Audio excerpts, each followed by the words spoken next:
I am the Squared Circle. And get ready, because you're about to step into the Squared Circle.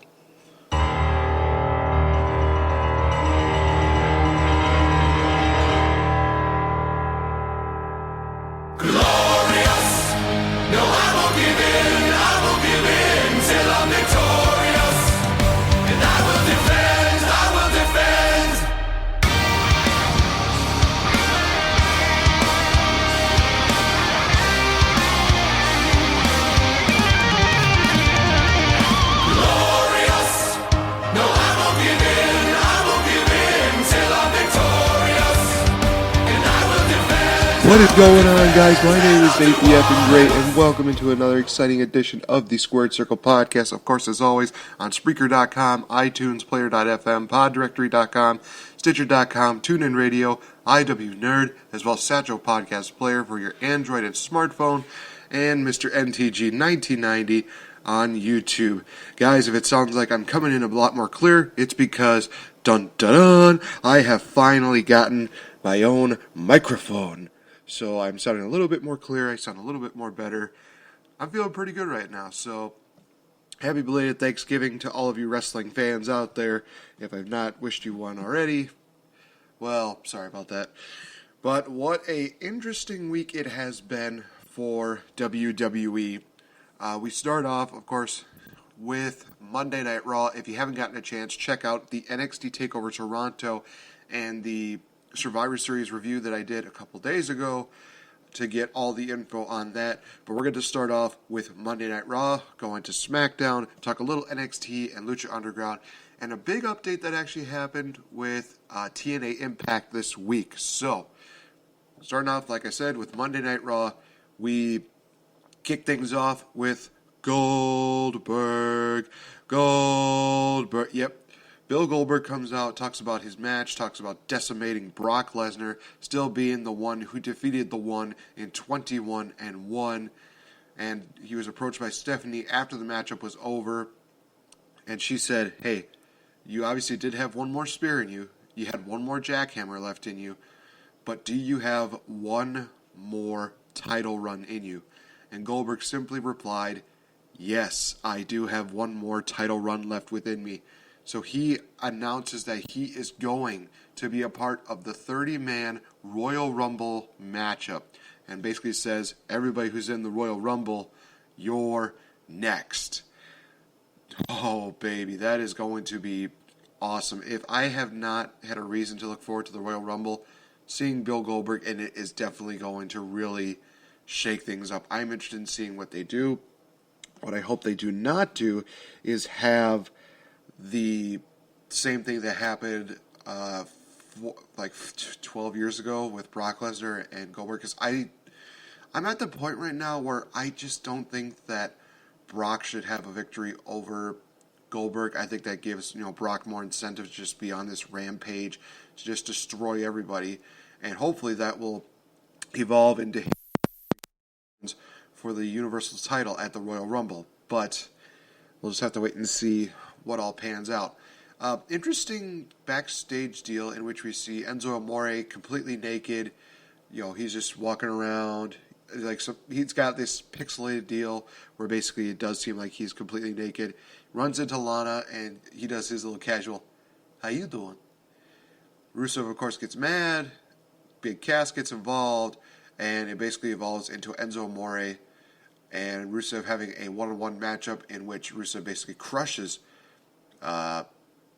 gets crushed, I should say. Enzo Amore gets crushed by Rusev, and, oh boy. Then we get Big Cass to take out Rusev for a bit. It looks like they're going to build up some kind of rivalry between Enzo Amore and Big Cass versus Rusev. Maybe they're going to throw him a partner. Maybe he's going to do it by himself. Honestly, I think it would be a better idea to have Rusev fight by himself and maybe beat Enzo and Cass, because it would really probably get him, actually really help start building him into the title scene going into 2017. Now, will that happen? Probably not, but here's to hoping, right? We also had a bit of a squash match between the Club defeating Golden Truth, and I guess Golden Truth is going to not be challenging for the tag team titles. The Club is actually going to be challenged for the tag team titles this upcoming Monday for Monday Night Raw, which will be very interesting to say the least. And who will they be defending against? Well, that was decided that night, in which we saw Cesaro and Sheamus challenge the New Day for the tag team titles. Very good matchup. I think it was a lot better than their matchup at the Night of Champions event. Not Night of Champions, a Hell in the Cell, there we go. And unfortunately, due to heelish tactics made by the babyfaces, the New Day retained the titles. So it's here's the thing.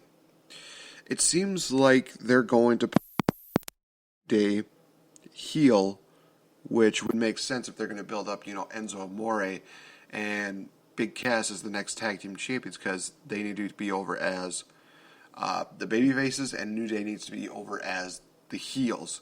So hopefully that goes and happens, because that would be a great matchup to happen at WrestleMania or any event. But it does seem like there's a little more hints that New Day is going to be going a more heelish route right now, and they're getting very close to breaking Demolition's record. I am thinking that unless they drop the belts to the Club next week, they're definitely going to break that record. So from there, we see another squash, basically, of Braun Strowman on Sami Zayn, where Braun Strowman just dominates Sami, beats him up, and Mick Foley just says, stop the match, because Sami Zayn was just not in the right frame of mind to compete after getting so much offense put against him.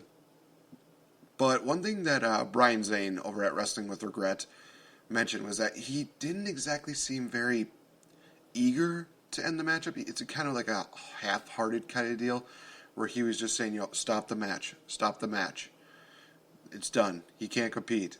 Where he didn't seem like he was really showing that much passion in it, I guess, which was very interesting. But I'm wondering if that's just going to build up to a bigger storyline with the Authority and Mick Foley or something like that. Maybe Foley is going to be coming off of TV soon, maybe something else. I don't know. It's really weird, to say the least. We get a bit of a promo with Kevin Owens and Chris Jericho on the highlight reel, basically blaming who ruined the list and who cost Team Raw the match at Survivor Series. And it all ends with them just trolling the audience. Instead of breaking up Jericho, they said, who is to blame for the loss at Survivor Series? And they both look at each other and they say, Roman Reigns. And they just have a big old hug, and it's just, yay, we're besties, and we just trolled the audience.